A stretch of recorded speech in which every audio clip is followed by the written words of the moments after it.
Jessie, welcome to Adulting with Autism. Thank you. So, for my listeners out there who's new to Jessie, tell them who you are. Yeah, I'm somebody who's had a condition called trichotillomania, which is a hair pulling disorder, since I was 7 years old. And I pull from the top of my head. It's a irresistible urge to pull out one's hair. It's considered a body focused repetitive behavior, which is also called a BFRB. It's in the DSM-5 under OCD and anxiety related disorders. And yeah, I spent many years, 25 years, living with a lot of shame and hiding this disorder.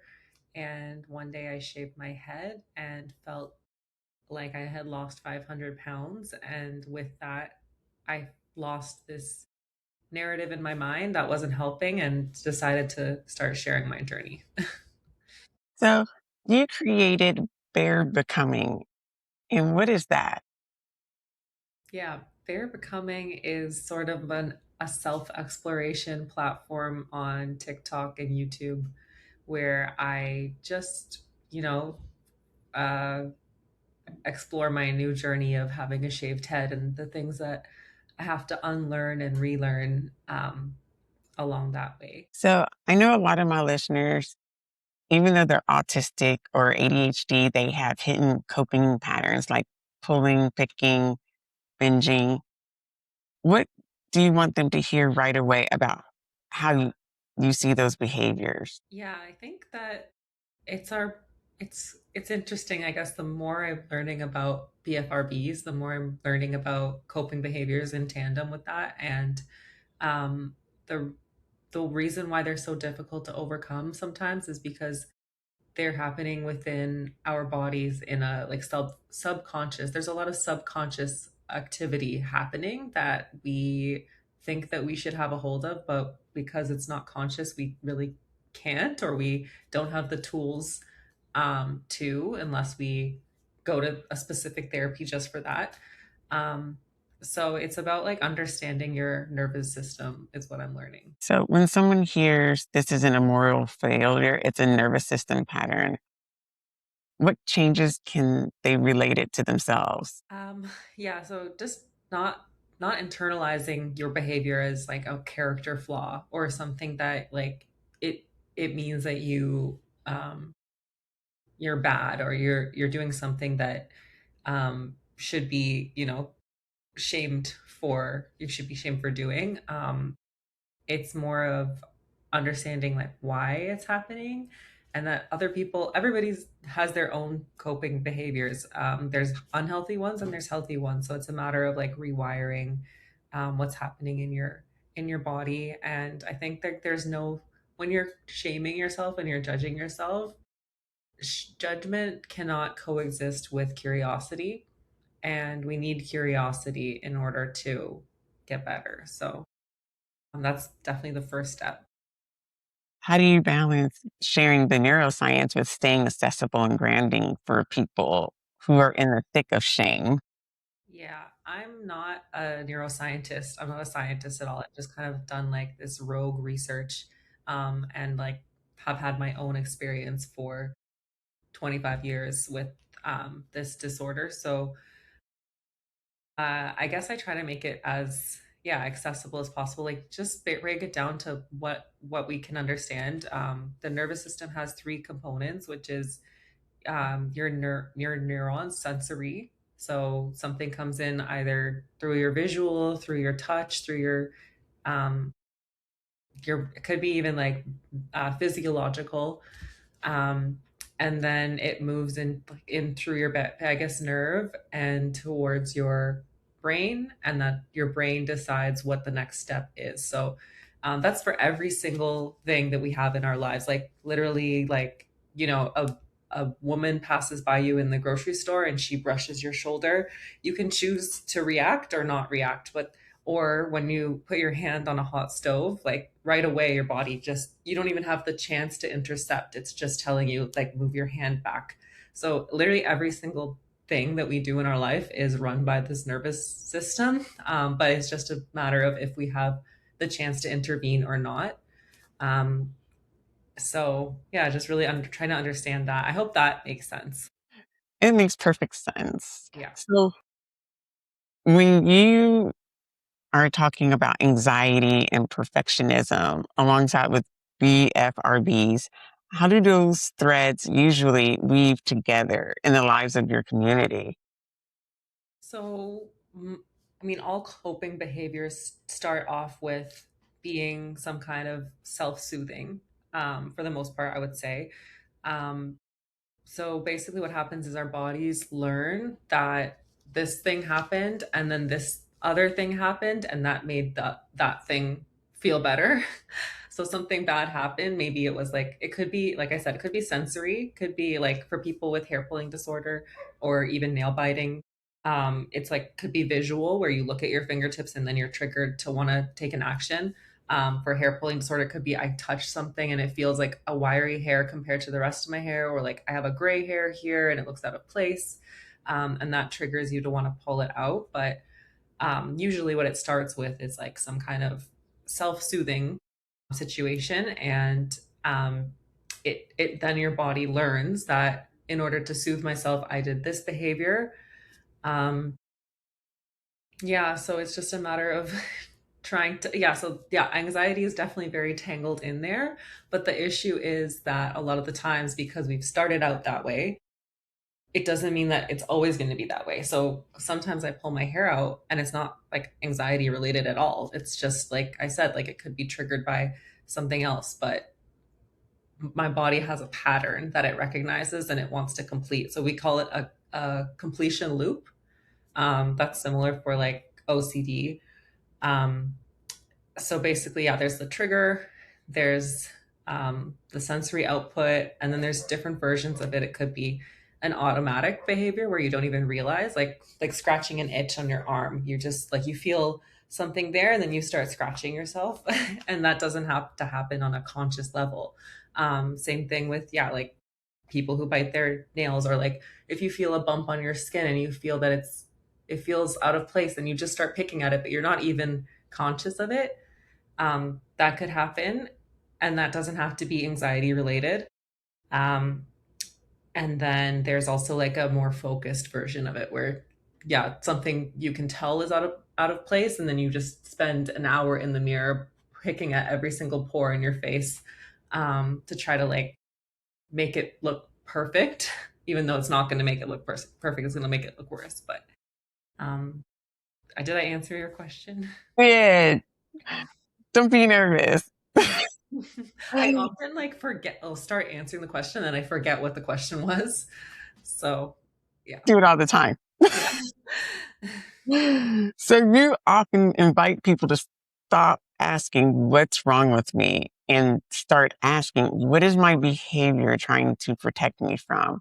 How does that shift the conversation? Like I mentioned earlier, like just not like there not being room for curiosity when you're too much experiencing too much judgment.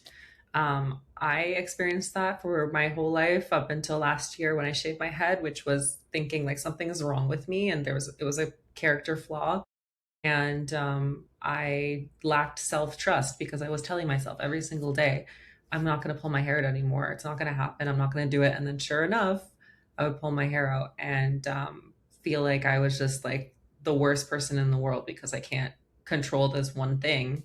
And that like lack of trust seeps into all of different areas of your life. And there's like a running narrative when you're giving yourself all this shame. There's just like this running narrative that weighs so much in your head of like what your belief of what you should be versus what you actually are. And what we like project onto other people because we have these beliefs. Like so we're like, oh, they definitely think this too. Everybody else thinks I'm weird because of this, because I think I'm weird, right?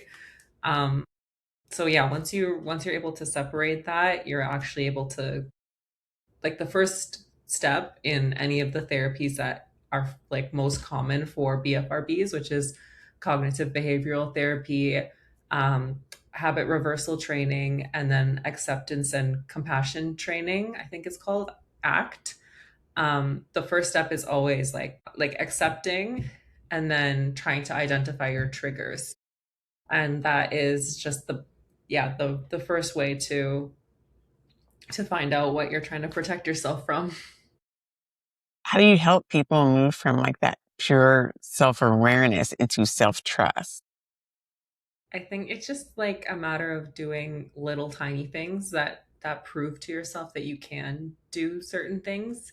Um, a big thing for that would be like when I first started doing therapy for this, it was cognitive behavioral therapy. And what my doctor had us doing was it was a group therapy for BFRBs. And the doctor had us um, basically just become like data miners, like just any data that you can possibly collect, just collect it and like write down everything that you could possibly write down. And once I started doing that, I started seeing like I was finally looking at it from a macro level. So what I did was I actually had like my calendar that I used anyways, like a physical calendar that I had on my kitchen wall. And I would write down like whatever day it was, like I spent this many hours or this many minutes and I pulled this many hairs. And that's all I wrote down to start with because I didn't want to overwhelm myself with information. But I was able to actually look at it like on that macro scale and be like, yeah, I do still pull my hair out, but it's gotten much better than it was 6 months ago. You know, when you're in it, you have like this all or nothing thinking where you're like, okay, I'm still doing it, so I'm still bad, but you don't have the chance to be like, "Oh, but I've improved a lot, you know." So doing those things to see how much you're improving is a lot is what helps you like rebuild that self trust. Um, in therapy, they also call it shoot, I'm forgetting the word. It's like basically this all yeah, the all or nothing thinking. Catastrophizing is the word. And that is yeah, trying not to catastrophize is what really helps, I would say. What has been most healing and the most challenging about being seen publicly with a shaved head? Mm. That's a good question. So what's the most challenging you said? Yes. And the most healing? Is that what you also Yeah. said? Yeah. Mhm. I think the most challenging what is like when people ask me about it, like somebody asked me over the weekend, was it by choice or did you do it because you like it? And it's kind of like a rude question. But yeah, so I still, even though it's been like 15 months now since I shaved my head, I'm still like awkward about that question because at first, when I first shaved my head, it was very healing. It was very liberating because I had hid under wigs and like different hairstyles and any way I could possibly hide for decades. And then finally, I have my head shaved, and I'm just like, I don't care anymore. Like, ask me, and I'll tell you. Yeah, I pull my hair out, you know. But then after like that novelty wore off, I was like, okay, I'm not gonna just announce that to everybody. Um, yeah, so it's definitely a challenge to when people ask you about it, and it can be challenging, but it's also healing because I've finally accepted this about myself. And if somebody did ask me and like I felt comfortable enough to share it, that's a huge step for me because before I don't think I told more than 10 people in my whole entire life that I had uh, done this. So, for listeners out there who are terrified that people that if they really see me, they'll leave me, what have you learned about relationships when you show up as your full self? It's just better. It's so much better. Yeah, it's not worth it to hide and to be scared of what the person might think or if they might leave you because of this. Like it's just better to just rip the band-aid off and if they leave you, then they leave you, but at least accept it about yourself and like then you're able to accept it from other people if they don't want to accept it. Okay, I accept it anyways, so it doesn't really matter. But yeah, it is tough for sure to I did deal with that, you know, different relationships that I'd be terrified of them finding out and would spend like up to a year with somebody and then tell them like I'm talking about like intimate part, like relationships. I even went on vacation with an ex-boyfriend before, and I didn't even tell him I was wearing a wig and I wasn't going in the ocean. um, but yeah, it's scary. But that would, I don't know. I guess I'm finding this now that I've started speaking about it openly online. I'm finding enough validation and comfort in the people that I'm connecting with that it doesn't affect me so much anymore. Oh, sorry. One other thing. When I was wearing wigs, I was purchasing them from like somebody who specialized in hair loss wigs. And there were there was a woman at the salon when I was getting mine done, and she was probably in her 50s, and she told me that her husband didn't even know she was wearing a wig. Like she would not share that with him. So it's pretty crazy to think that someone can spend that much time, and there's so much shame for women to not have hair. I don't know what her issue was. I'm not sure. I don't think it was, but most likely it was not hair pulling disorder. It might have been alopecia or something. Um, but it's, yeah, it can be really bad to have it internalized like that. You created like a Start Here resource for people with trichotillomania, BFRBs, anxiety. What do you cover in your resource and who is it for?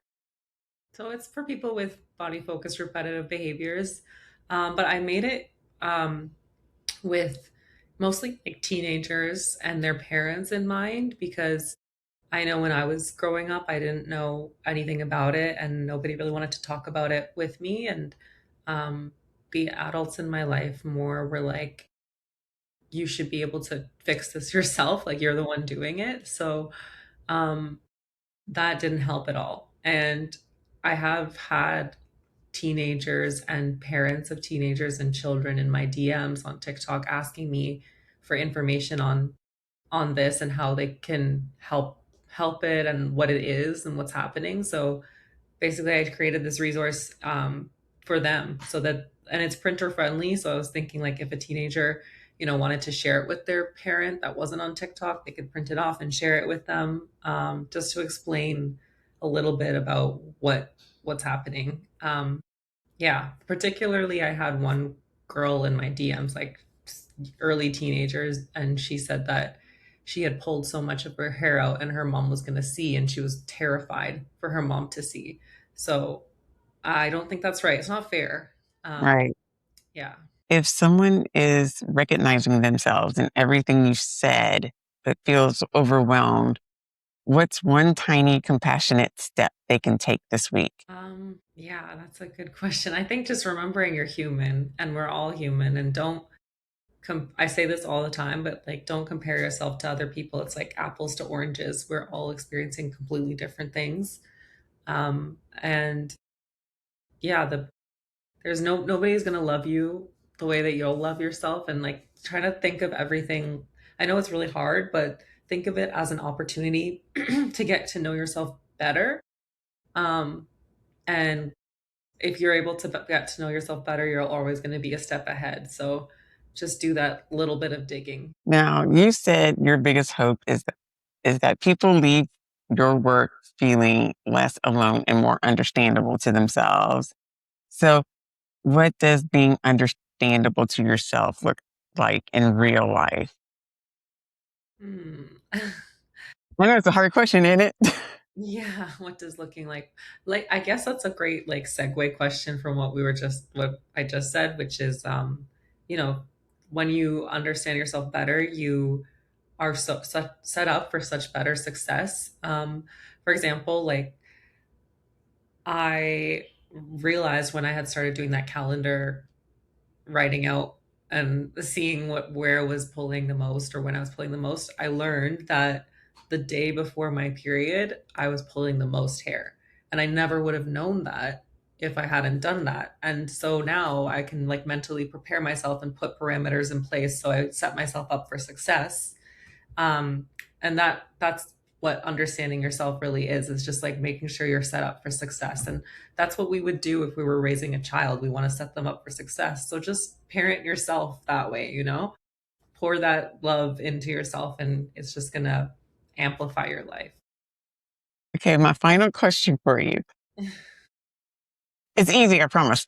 Where can people find you? They're becoming your TikTok or your resources if they want to keep learning. My yeah, you can look at me on my TikTok. It's at Bear Becoming, BARE Becoming, and my free resources in my link in bio there.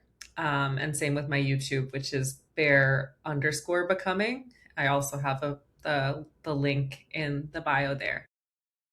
Jessie, thank you so much for coming on to my podcast. Thank you so much for having me.